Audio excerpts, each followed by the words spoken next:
everybody, welcome back to The Fluffy Curvy Princess. My name is Sarah, and today we're going to be doing a reading wrap-up for June and July. Now I'm combining 2 months because unlike a lot of booktubers, I feel like I read at a sloth pace. So I don't go through like 10 books a month, more like 4 or 5. But I read a lot of nonfiction these last 2 months and a lot of really traumatizing books that were traumatic for various reasons. Also, I did just want to put a trigger warning because some of these books are going to be dealing with the following triggers, which I'll put on the screen.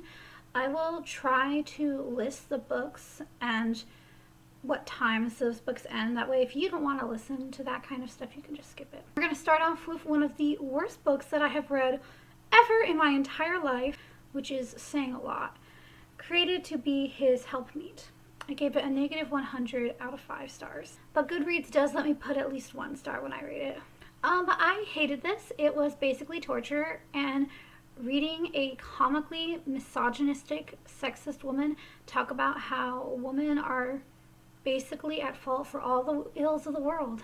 And it would be funny if it wasn't for the fact that she literally tells you to put up with abuse. No, I'm not joking. Like, literally, there was a girl who was almost murdered by her husband, and she told her that one of her options should be to stay with him.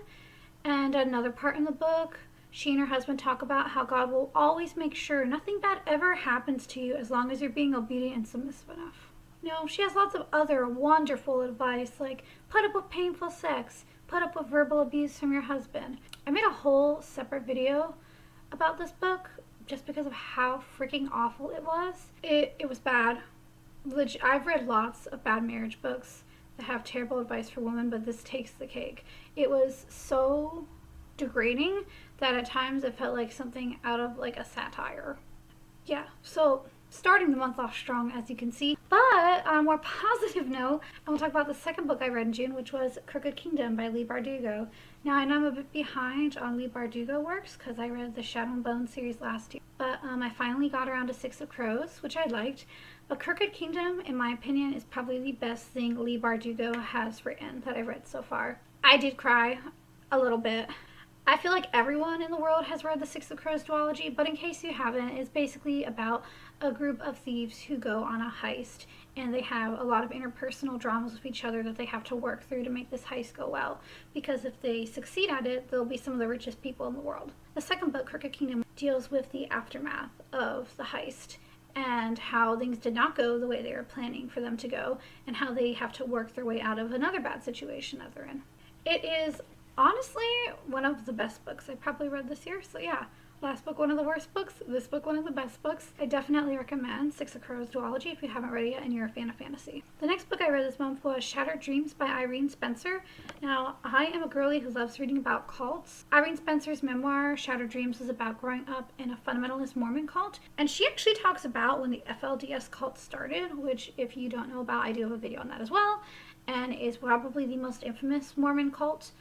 She, though, was part of a separate cult that ended up going down to Mexico and was one of like the 8 wives, I believe, of Verlan LeBaron. I plan to read several other books from women who have left this cult. I eventually would like to make a video after I read these books about this cult as a whole, how it differs from the FLDS and the mainline Mormon church. It goes over her life in Mexico as the second wife of her husband.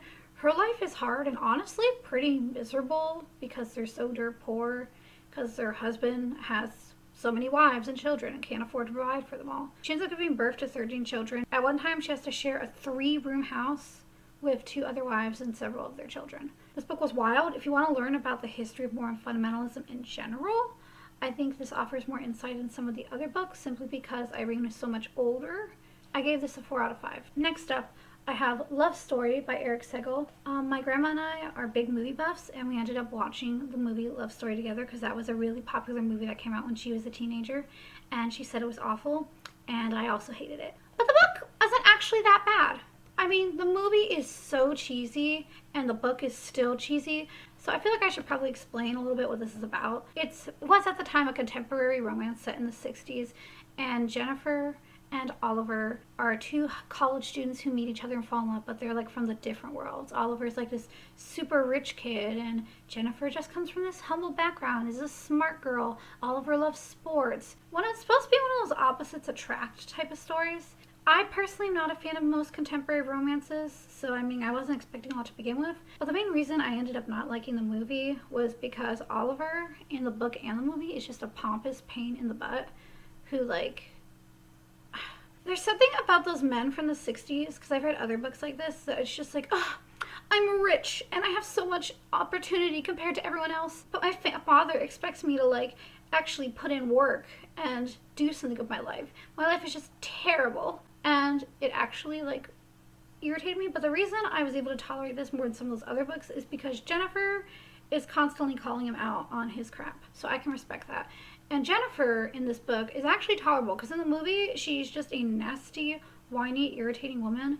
And in the book, even though she says a lot of the same things, because it's being read, I can imagine it in a much different tone. Because, like, she's one of those girls who's very teasing, so she's like, oh, Oliver, you're such an idiot. And, like, in the book, I can imagine her saying it in a more playful way. While in the movie, I don't know. It felt different to me. I think it was the actress who played Jennifer. I didn't like her very much. Oddly enough, this book felt much shorter than the less than 2-hour movie, simply because I found Jennifer significantly more tolerable. I still was not a huge fan, though, so it's still only getting a 3 out of 5. Next up, I have How to Rear Children and How to Rear Teenagers by Jack Hyles. So I'm giving this a negative 200 out of 5. I'm lumping these together because they have a bunch of overlapping advice, and they each get a negative 100 out of 5, so it comes to a total score of negative 200 out of 5.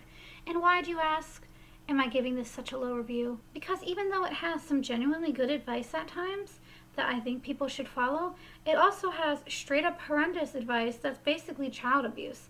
Like, spank your children to the point of leaving marks. It's also extremely sexist, saying that your son should never wash dishes or your daughter should never clean the garage, because heaven forbid my son learn how to wash dishes. Also wanted to point out that Jack Hyles was allegedly, emphasis on the word allegedly, covering up the horrific crimes of his son David Hyles while How to Be Teenagers is being written and as the books are being published over the decades. Yes, the David Hyles who is allegedly a serial rapist and child murderer. So as you can imagine, I'm not really thrilled that a guy is going on about how to rear children to be godly and talking about how holy his own son is when he allegedly knew his son was committing these horrendous crimes and helping to cover them up. Yikes. Big yikes. Next up, we have Vampires of Norte by Isabel Cañas. I gave this a 3 out of 5 and was actually a bit disappointed by it because I was expecting it to be a horror novel with a little bit of romance when it was actually more like a romance novel with a little bit of horror. Vampires of El Norte is about a girl named Magdalena and Nestor, who are childhood best friends, and one night they go out to go looking for some silver that the legends say is in the area. That way they can help provide for the ranch. But while they're out there, Nena, the name for Magdalena, gets attacked by this mysterious vampire creature. Nestor brings her back home. Everyone is convinced that she has died, and so he flees in the middle of the night. Several years later, when they're both adults, Nestor returns to the ranch because a war is breaking out and he wants to help protect the ranch. And it turns out Magdalena's not dead. She's alive and well and actually trained to be a medicine woman. And Nestor's like, oh my gosh, that's great. Like, I can't believe you're alive. And Magdalena, because nobody knows how to communicate in this book whatsoever, is really angry at Nestor because she thinks he just abandoned her because he doesn't give a crap about her.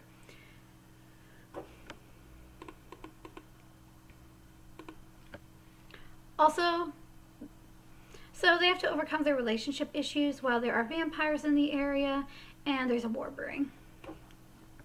It was not a bad book, but it does heavily rely on the trope of something happened in our past and now I'm angry at you and we can't speak to each other.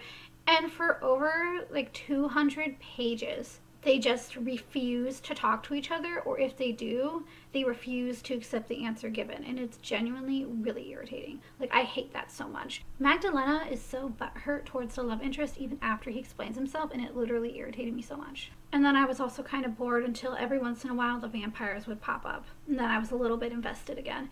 It was interesting though. I'm sure there are a lot of you out there who would like it. I just personally wasn't a fan, so I'm giving it 3 out of 5. I'm also a little nervous because The Hacienda, which is also written by the same woman, is all my TBR, and I'm afraid that I'm not going to like it.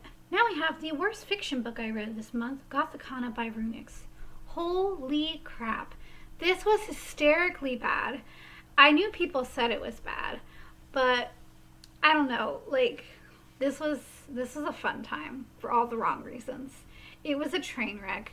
It was so poorly written that I was literally laughing out loud, like in my living room, as I was reading this book. I was definitely entertained, And with Gothikana, I was entertained, but definitely not in the way I think the author wanted me to be. It follows the story of Corvina Clem and Vad Deverell, a student-teacher pairing. And even though it's marketed as like this dark academia, it certainly was not dark academia in the slightest. It had nothing intellectual to say whatsoever. Anyway, this book was not dark academia in the slightest. I also saw it somewhere recently, someone saying it was romantasy, and I don't think there's enough fantasy element personally for it to qualify as romantasy. It's just a really, really, really badly written teacher-student romance, and it doesn't even fulfill the teacher-student fantasy very well. So I gave Gothikana a 1.5 out of 5, and that 0.5 is only because I was laughing so hard throughout the entire thing. Last but not least, we have The Husband Hunters by Anna de Courcy. This is a book talking about the heiresses of America who ended up marrying royalty in England. It is a historical book, so I feel like there is going to be a lot of people who find it a bit dry, but I gave it a 3.5 out of 5. It was actually kind of interesting reading about all these daughters of rich people, and it was basically reading about celebrity culture of the mid-1800s to early 1900s. And it cracked me up at times because it kind of showed me things never really change, because there were literally women who would throw these massive parties and be spending all this cash during times when people didn't have like food and housing because the economy was going to crap. And they'd be like, well, I'm doing a favor for the economy because I'm spending money. And spending money helps the economy and provides jobs. And she was basically canceled for that. Like newspapers, pastors, everybody was just like railing on this woman. And this happened to a few other women too, who would like do similar things. Maybe they would get a scandalous divorce, or maybe they would be caught saying something or doing something kind of like shocking at the time. And not just in a sexist way either. Like usually it was the really rich, spoiled people. Usually it would be people who were basically living in excess, like princes and princesses, while everyone else was living in poverty. And people would call them out for it. They would like cancel them basically. The 1800s version of it, and I just found it a little bit amusing. Some of these women were ambitious. They fought for women's rights, and they worked their way from the ground up to get to the position they wanted, while others were privileged and kind of sat on the thrones that their parents' money had provided for them. Some of them were generous and helped people, while others simply cared about their social status and tried to force their children into arranged marriages. I thought it was interesting. I don't think a lot of people are honestly going to be interested in reading it, but if you like reading history books just for the sake of learning about history, I think some of you might like it. Right, that's all I read for this last 2 months in August. I have a few books lined up that I'm excited to read. I'm actually reading Arnold Schwarzenegger's book, Be Useful, which is really good. Like, I didn't realize what a cool guy he was. Has a lot of wisdom he's collected over the years from all that he's done. So I plan to read that in August. Also, if I end up reading enough books in August, I'll just make an August wrap-up video. But if I don't, I'll probably also read a lot of the more fall-based dark academia books that I enjoy. A Study in Drowning is one that I've been looking forward to, and perhaps reading The Secret History for the first time. As always, thank you so much for checking out my channel. I hope you all had a great day and that this was a fun ride. Bye!